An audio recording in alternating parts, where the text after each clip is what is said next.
Viewers আসসালামু আলাইকুম, সবাইকে স্বাগত জানাচ্ছি আমাদের আজকের ভিডিওতে। তো বন্ধুরা, আজকে আমরা পশ্চিমবঙ্গের চতুর্থ শ্রেণীর গণিত ভিডিও নিয়ে হাজির হয়েছি। এটা হচ্ছে চতুর্থ শ্রেণীর গণিত ভিডিও এবং এটা হচ্ছে ভিডিও নাম্বার 3। এটা একটা কমেন্টের আলোকে ভিডিওটি করা হয়েছে এবং এই কমেন্টটা করেছে যে আমরা একটু কমেন্ট সেকশনটা দেখে আসি যে আসলে কমেন্টটা কে করেছে। কমেন্টটা করেছে এই যে তপন জানা রিপ্লাইড, সবার স্কুল, থ্যাংক ইউ স্যার, একটা ম্যাথ বলতে চাই 27 পেজ করে দিবেন স্যার। এই কমেন্টের আলোকে কিন্তু আমরা এখন ভিডিওটি করতেছি। তো আমরা চলে যাচ্ছে আমাদের মূল যে আলোচনা, সেই আলোচনায় চলে যাচ্ছে এবং আমাদের পেজ নাম্বার হচ্ছে 27। ভিউয়ার্স, আমরা এখন চলে আসছি 27 পেজে। এই হচ্ছে 27 পেজ। এই 27 পেজে যে সমস্যাগুলো আছে সেটা আমরা একটু এখন দেখি। যে প্রথমে হচ্ছে ক্লাসের বেঞ্চে ঠিকমতো বসি। এই হচ্ছে বিষয় যে প্রতিদিন আমরা সবাই প্রথম বেঞ্চে বসতে চাই, কিন্তু দিদিমণি বলেছেন আমরা যেন প্রতি বেঞ্চে গড়ে 5 জন করে ছাত্রছাত্রী বসি। আমরা কয়জন বসবো? 5 জন করে। এবং গড়, এই যে গড়, এই শব্দটা কি আমরা সেইটা এখন শেখার চেষ্টা করব। গড় মানে হচ্ছে আমাদের এই যে পেজটা, এই পেজটা কিন্তু গড় সংক্রান্ত পেজ। এবং গড় মানে কি, মনে করো আমরা আমাদের এখানে 3 জন ছাত্রছাত্রী আছে এবং 3 জনের কেউ পেয়েছে 10 টাকা করে। আমরা অন্য কিছু দিয়ে বোঝানোর চেষ্টা করতেছি, পরবর্তীতে এই পেজটা খুব সহজেই বোঝা যাবে। যে 3 জন ছাত্রছাত্রী আছে এবং 3 জনের কারো কাছে আছে 10 টাকা, কারো কাছে আছে 20 টাকা এবং কারো কাছে আছে 30 টাকা। 3 জনের কাছে আছে 10, 20 এবং 30 টাকা করে। এখন যদি প্রশ্ন করা হয় গড়ে প্রত্যেকের কাছে কত টাকা আছে, গড় বলতে যেটা করব যে টোটাল যেই কয়টা সংখ্যা থাকবে, এখানে দেখো সংখ্যা হচ্ছে কয়টা? 3টা। 1টা, 2টা, 3টা। তাহলে প্রথম কাজ হচ্ছে সংখ্যা 3টাকে যোগ করব এবং 3 দিয়ে ভাগ করব। যতগুলো সংখ্যা থাকবে সেই সমস্ত সংখ্যাগুলোকে যোগ করে তারপরে ভাগ করব, এটাই হচ্ছে গড়। তাহলে সমস্ত সংখ্যাগুলোকে যোগ করব, যোগ করে ভাগ করব কত দিয়ে? যেই কয়টা সংখ্যা সেই তত দিয়ে ভাগ করব। সাপোজ এখানে হচ্ছে 3টা সংখ্যা, এই 3টা সংখ্যা যোগ করে 3 দিয়ে ভাগ করব। যদি 4টা সংখ্যা হতো, 4টা সংখ্যা যোগ করে 4 দিয়ে ভাগ। 5টা সংখ্যা হলে 5টা সংখ্যা যোগ করে 5 দিয়ে ভাগ। এই হচ্ছে বিষয় বন্ধুরা, আশা করতেছি যে তোমরা বুঝতে পারতেছো। তাহলে এইটার গড় কত হবে? দেখো 20, এখানে হচ্ছে 10, 10 আর 20 হচ্ছে 30, 30 আর 30 হচ্ছে 60, তার মানে এখানে হচ্ছে 60। এখন 60কে আমরা ভাগ করব কত দিয়ে? 3 দিয়ে।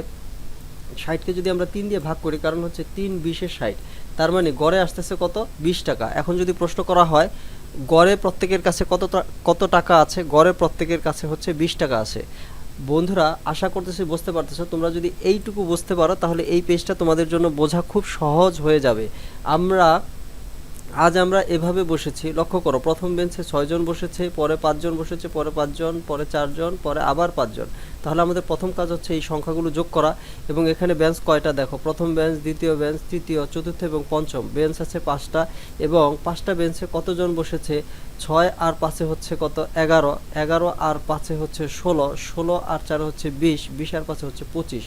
অর্থাৎ টোটাল হচ্ছে 25 জন শিক্ষার্থী এবং বসেছে কয়টা বেঞ্চে? 5টা বেঞ্চে। তাহলে আমরা যদি 5 দিয়ে ভাগ করি, অর্থাৎ আমরা যে বলেছি যে গড় বের করার সময় আমরা যেটা করব, সমস্ত সংখ্যাগুলোকে যোগ করব, যোগ করে টোটাল যেই কয়টা সংখ্যা তত দিয়ে ভাগ করব। এখন লক্ষ্য করো, আমাদের এখানে আমরা যোগ করে পেলাম হচ্ছে 25, 25কে আমরা ভাগ করব কত দিয়ে? 5 দিয়ে, যেহেতু সংখ্যা হচ্ছে 5টি। তার মানে 25কে যদি 5 দিয়ে ভাগ করি পাবো হচ্ছে 5। তার মানে এই যে 5, এটাই হচ্ছে কিন্তু আমাদের গড়, অর্থাৎ এটাই হচ্ছে আমাদের গড় সংখ্যা। অর্থাৎ প্রত্যেকটা বেঞ্চে আমরা 5 জন করে বসবো। যদি বলা হয় গড়ে কতজন করে বসবো, গড়ে 5 জন করে বসবো।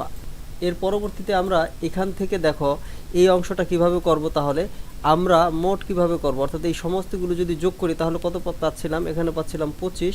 সমস্তগুলোকে এখানে বসিয়ে দিব, তার মানে এখানে হচ্ছে কত? 25 জন। আর এই জায়গাটায় বেঞ্চের সংখ্যা কতটি? 5টি। বেঞ্চের সংখ্যা হচ্ছে 5টি। এই যে এখানে আছে, এই যে প্রথম, দ্বিতীয়, তৃতীয়, চতুর্থ, পঞ্চম, বেঞ্চের সংখ্যা 5টি। তাই প্রতি বেঞ্চে গড়ে বসেছে, গড়ে কতজন বসবে? অর্থাৎ এখানে হচ্ছে 25, 25কে আমরা 5 দিয়ে ভাগ করব।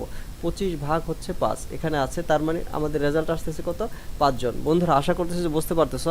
ঠিক তদ্রূপ পরের যে অংশটা আছে ঠিক সেম একই হবে। দেখো এই জায়গাটায় দেওয়া আছে যে প্রথম বেঞ্চে কতজন বসেছে? 6 জন বসেছে, পরে 6 জন, আবার 6 জন। তার মানে কত? 3টা বেঞ্চে 6 জন করে বসেছে, তার মানে 3 6 হচ্ছে 18 জন। আর এখানে হচ্ছে 4 আর 3 হচ্ছে 7 জন। 18 আর সাথে কত বন্ধুরা লক্ষ্য করো, 18 সাথে হচ্ছে 25 জন। তাহলে প্রথম বেঞ্চ, দ্বিতীয়, তৃতীয়, চতুর্থ এবং এই পঞ্চম বেঞ্চ, অর্থাৎ বেঞ্চ হচ্ছে 5টা বেঞ্চে বসেছে কতজন? 25 জন। আবার ঠিক সেম একইভাবে 25কে যদি 5 দিয়ে ভাগ করি তাহলে আমরা পাবো কত? 5। বন্ধুরা আশা করতেছি যে তোমরা বুঝতে পারতেছো। অর্থাৎ এখানে যদি যোগ করি তাহলে পাবো কত? 25। তাহলে এখানে হবে 25 জন, আর এখানে বেঞ্চের সংখ্যা কয়টি? 5টি। তাহলে প্রতি বেঞ্চে কয়জন বসেছে? এখানে কিন্তু আমরা 25কে ভাগ করব, লক্ষ্য করো এখানে কিন্তু আমরা 25কে ভাগ করব কত দিয়ে? তাহলে আমরা 5 জন। এই জায়গাটায় যেটা হবে যে এই জায়গাটা এখানে যেহেতু 3টা বলা হয়েছে, তার মানে আমরা এখানে ভাগ চিহ্ন বসাবো, এখানে হচ্ছে 25 আর এইখানে হচ্ছে 5, অর্থাৎ 25কে 5 দিয়ে ভাগ করলে আমরা রেজাল্টটা পাচ্ছি 5। বন্ধুরা আমি যেই সিস্টেমে করাচ্ছি, সিস্টেমের কারণে কিন্তু লেখাগুলো এলোমেলো হয়ে যাচ্ছে, কিন্তু তোমরা যখন কাজ করবে অবশ্যই সুশৃঙ্খলভাবে সুন্দরভাবে পরীক্ষার খাতায় লিখবে, তাহলে অবশ্যই ভালো নাম্বার পাবে। এটা হচ্ছে আমার একটা রিকোয়েস্ট। আমি যেই সিস্টেমে কাজ করতেছি তার কারণে লেখাগুলো এলোমেলো হয়ে যাচ্ছে, তোমাদের লেখার জন্য অবশ্যই এলোমেলো না হয়।